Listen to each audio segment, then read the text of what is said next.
Hi, I'm Rebecca Brayton and welcome to WatchMojo.com. If you want to float like a butterfly and sting like a bee, today we're getting some basic boxing tips from Sly Louie of Underdog Gym. So what kind of workout does boxing offer? Well, boxing offers a very vast cardiovascular workout with strength component, flexibility.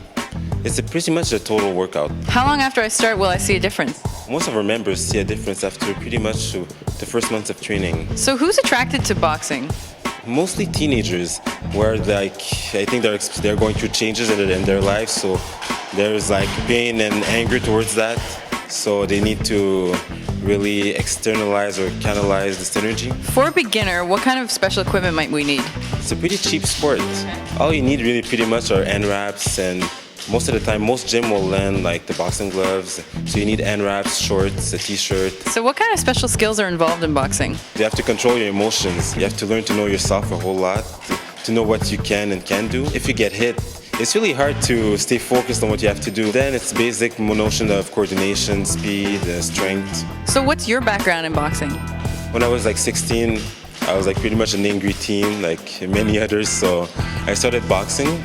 I boxed for 2 years back then, and about 1 year ago, my old coach told me he wanted to change his gym. So I started to try to find a location with a few of my friends and my brother, and we opened up the gym. And then I started competing about 10 months ago, and it's going pretty good. And what kind of training do you do before a fight?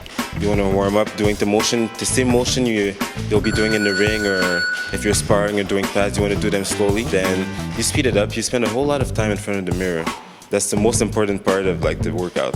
It sounds a bit silly, but you really want to see what you look like when you're throwing punches, when you're moving. And then you do some pad work with your coach. I think we'll do some pad work together. After pad work, you might spar with someone else, which is you recreate a fighting situation.